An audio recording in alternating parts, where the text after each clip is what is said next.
Halo semuanya, izin memperkenalkan diri. Nama Maya Humaisia, NPM 19010016 dari kelas 4R1A. Saya di sini akan menjelaskan tentang sejarah perekonomian Indonesia. Kedatangan Belanda. Pada tahun 1596, armada Belanda dipimpin Cornelis de Houtman datang di Banten. Tahun 1602 dibentuk VOC yang menjalankan usaha monopoli dagang rempah. VOC mempunyai hak untuk membuat kontrak, membangun kekuatan militer, dan mencetak uang. Selain di Nusantara, VOC juga berkuasa di Afrika Selatan dan India. VOC bubar pada tahun 1799 karena gagal mengatasi krisis keuangannya. Pada zaman kolonial, Kulturstelsel 1830 sampai 1870. Sistem tanam paksa melalui perkebunan negara dengan cara mobilisasi lahan pertanian dan peternakan serta tenaga kerja secara gratis. Budidaya kopi, teh, tembakau, tebu digalakan karena permintaan di pasar dunia tinggi. Belanda dengan gubernurnya Jenderal Van de Bos pada masa tersebut membutuhkan uang untuk mendanai perang di Ponegoro pada tahun 1825 sampai 1829 dan Perang Padri. Tanam paksa berakhir pada tahun 1870. Dimulailah zaman baru kapitalisme kolonial. Kebun-kebun negara diambil alih oleh swasta dengan perjanjian sewa lahan sampai 75 tahun. Politik etis atau balas budi dipraktikkan di Hindia Belanda pada awal 1900-an, fokusnya irigasi, edukasi, dan transmigrasi. Pada zaman politik ini, lembaga perkreditan rakyat mulai muncul. Modalnya diawal oleh lumbung desa. Kemerdekaan. Masalah hiperinflasi karena beredarnya uang yang tidak terkendali.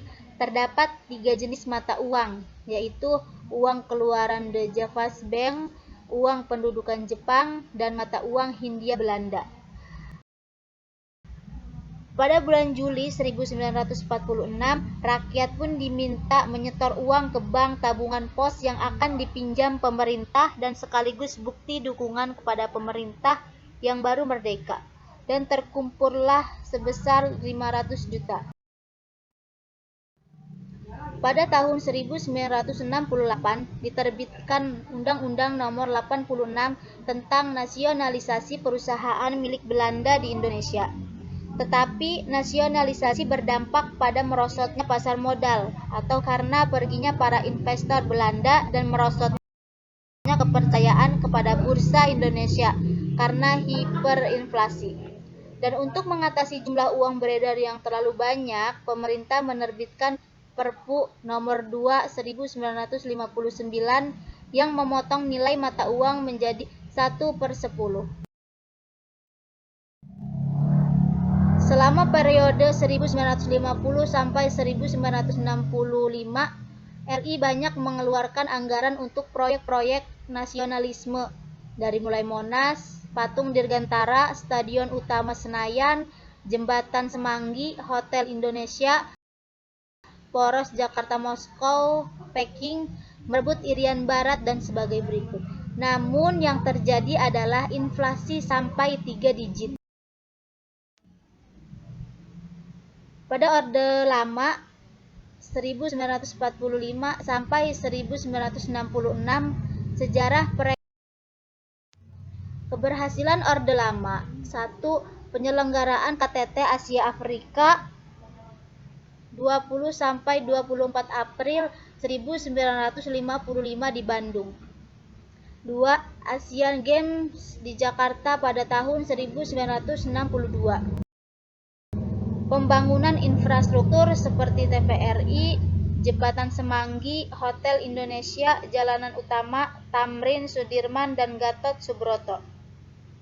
4. Menjadi tuan rumah Games of the Emerging Forces atau GANEVO pada tahun 1963. pada kemandirian bangsa. Dalam sidang umum 3 MPRS pada bulan April 1965, Bung Karno melancarkan program berdiri di atas kaki sendiri atau berdikari. Hal tersebut dilatar belakangi oleh keluarnya RI dari PBB dan ditolaknya hutang IMF. Kekurangan Orde Lama. 1. Keluarnya Indonesia dari PBB pada tanggal 7 Agustus 1964. 2. Terbengkalainya perekonomian Indonesia atau inflasi sampai dengan 650%. 3. Situasi politik dalam negeri yang tidak menentu karena lebih memikirkan urusan politik luar negeri. Akhir Orde Lama. Masyarakat tidak puas dengan kondisi perekonomian memunculkan 3 tuntutan rakyat atau Tritura. Soekarno menyerahkan kekuasaan kepada Soeharto melalui Supersemar 11 Maret 1966 dan Soeharto resmi menjadi presiden diangkat oleh MPRS pada 27 Maret 1967. Pemerintahan Orde Baru 1966 sampai 1998. Awal pemerintahan. Sehari setelah diberi mandat Supersemar, Jenderal Soeharto langsung melarang keberadaan PKI. Kemudian pada tanggal 25 Juli 1966, setelah Soeharto diberi mandat MPRS, terbentuk kabinet baru bernama Ampera atau Amanat Penderitaan Rakyat yang dipimpin Presidium 3 orang, Soeharto ketua, Ada Malik luar negeri, dan Sri Sultan HBI perekonomian. Kebijakan moneter awal Orde tahun 1967 diberlakukan Undang-Undang Anggaran Berimbang yang melanggar pembiayaan dari hutang kepada masyarakat, memakai bantuan LN untuk menutupi defisit anggaran, penerapan kebijakan uang ketat untuk menurunkan inflasi. Kebijakan sektoril awal Orde, liberalisasi perdagangan dan investasi dengan membuka pintu bagi investor asing atau diberlakukan Undang-Undang Penanaman Modal Asing pada tahun 1967. Fokus pembangunan pada sektor pertanian. Sesudah tahun 1970-an, pertambangan minyak ditingkatkan eksplorasinya. Sejarah ekonomi Orde. 1. Rehabilitasi dan pemulihan pada tahun 1966 sampai 1971. Kedua, pertumbuhan cepat pada tahun 1971 sampai 1991. Ketiga, penyesuaian terhadap anjloknya harga minyak pada tahun 1982 sampai 1997. Dan keempat, liberalisasi dan pemulihan pada tahun 1987 dan 1997. Versi Hal-Hil dalam buku The Indonesia Economy. Garis besar perjalanan pembangunan Indonesia. Pada tahun 1945 sampai 1949 mempertahankan kemerdekaan, dan pada tahun 1950 sampai 1960 pembangunan infrastruktur politik. 1961 dan sampai 1966 pembangunan terkomando. 1967 sampai 1980 pembangunan ekonomi stabilitasi. 1981 sampai 1987 proteksi dan industrialisasi. 1988 sampai 1997 liberalisasi ekonomi. 1997 sampai 1998 vakum dilanda krisis ekonomi. Dan pada tahun 1999 pembangunan demokrasi otonomi daerah dan hak asasi manusia. Keberhasilan Orde. Pertumbuhan ekonomi rata-rata 7% per tahun.